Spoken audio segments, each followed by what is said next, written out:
Doing? How y'all doing? I want to jump on here real quick because I am, many of you know, I am in a loving, healthy relationship, uh, even though I didn't see it growing up. And I'm really, really enjoying it. And one of the things I think about all the time is how I have to catch myself, even though I do this work, y'all, literally for a living, help people have healthy relationships. I still do the work too. Like Colin and I were very intentional when we began this company. We are very clear that it takes work to make healthy relationships thrive and succeed. And so in doing this work, I have to continue to check in with myself because sometimes I could get complacent. And again, I always tell a story of meeting Colin. Both of us have been married before, and I had normalized dysfunction. So sometimes I'm still a person that's trying to introduce dysfunction in our relationship, and that's not good, right? It's not good. And in doing this work, anyone that has ever worked with us know that we show up authentically. If we not representing and being real, you're gonna be able to tell it.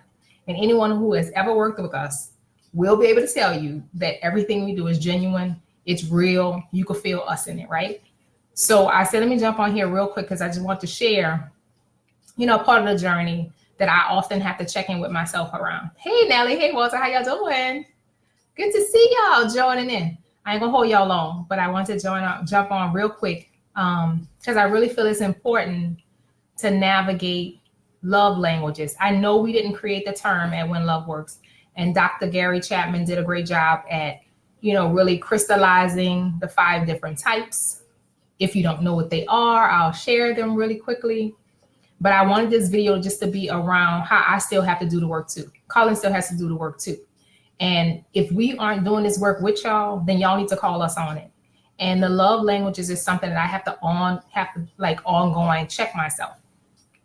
If you don't know, the 5 love languages are act of service, where your partner or you feel love when people do things for you to take a burden off you. That's one. Second one is physical touch. And that's not just sex. That's more of just being in that personal space, having those mutual pats, hugs, whatever it looks like, but it doesn't have to be sex. That's the second one. After that, there's words of affirmation, where you feel love when you hear meaningful language, like the person is talking to you in a meaningful way. After that is receiving gifts. And again, these are not materialistic components. They are just, you feel love when people are really thinking about you, and they show you by what they give you.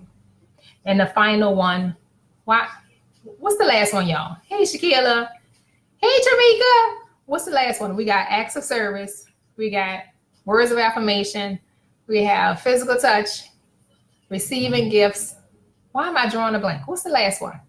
That's probably the one I struggle with, right? One that I still need to work on. What's the last one? Y'all gonna have to help me out. What is the last one? What's the last love language? Thank you. Quality time. Appreciate you, Tramika. I love you to life. Thank you. Quality time, Nelly. Thank you. Appreciate you. Well, thank y'all for helping me come clean, because it must be a challenge, right? Like I said, in doing this work, we have to be genuine. I appreciate y'all. Look at that. Helping. I'm forever be learning. Always humble. Telling me, look, yes, thank you for telling me. We literally, in doing this work, I have to catch myself, because quality time was one that I definitely struggle with. Quality time, y'all, is undivided attention. And I'm a woman. I could do 16 things at one time.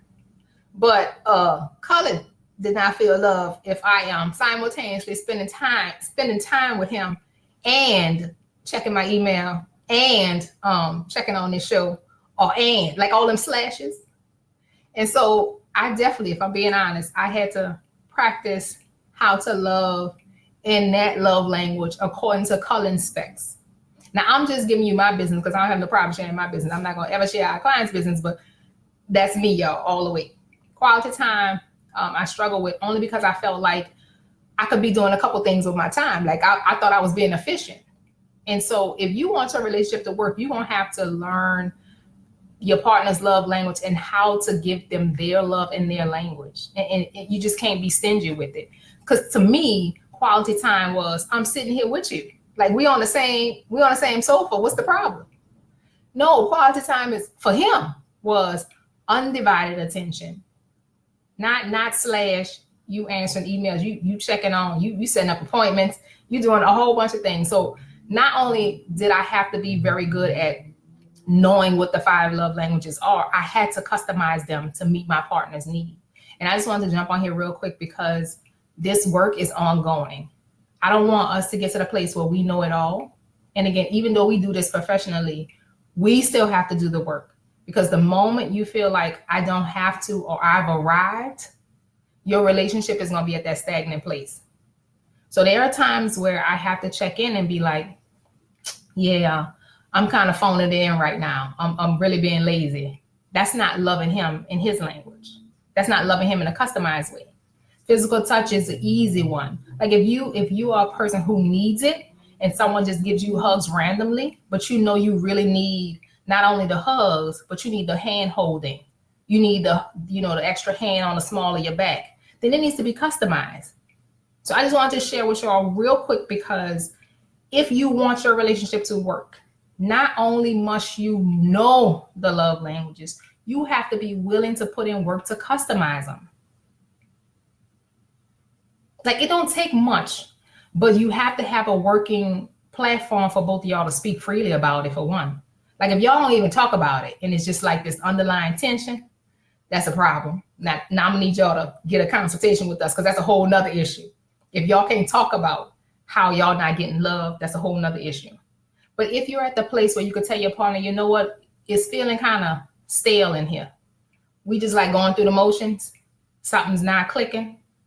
If you have that type of honesty in your relationship, that's a good place to be. You could get some work done.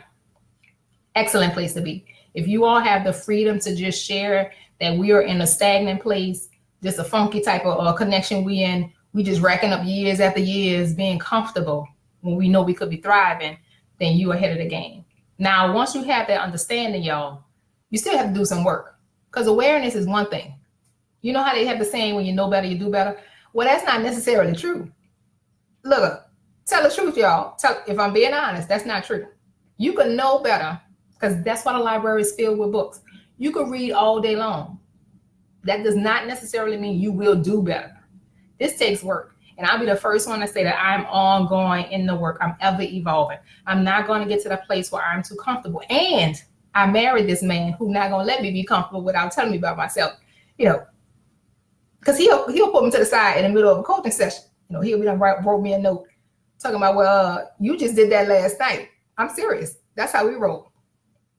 So I can't ever be a hypocrite in this work, because I'm going to be called on. I'm going to forever be called on it. And that's okay, because I'm ever evolving. I'm not going to get to the place where I don't need to learn. If I'm cutting them off, it's just work, y'all. It's ongoing work. And I just want y'all to get to the place where, one, y'all could talk about it, where y'all could say honestly, look, baby, we just together. I don't know what we calling this. We just together. And if you get that honest conversation first, the next part of the challenge, I'm just pushing you to really customize the way you love them in the love language. You have to know the love languages. You don't have to read the whole book. I'm not saying spend your time reading the whole book, but know the 5. I'm gonna have to type them up, because Tramika and Nelly had to help me with the list. Thank y'all so much. Thank y'all for loving me so much. So helpful. You can tell them that's my area of work, right?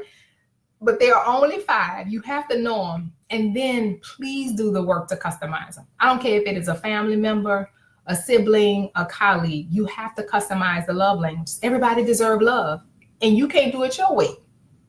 That's really arrogant if you want to love people the way you want to love them and give them a little chinchy love if you feel like, oh, they don't take all that. They don't need all that.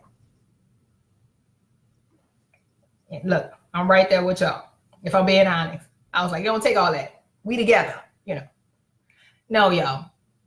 I'm the first one to say, don't get lazy in this thing called love. Don't do it, y'all. Come on, push through and do some work with me. I invite you to do this work with me.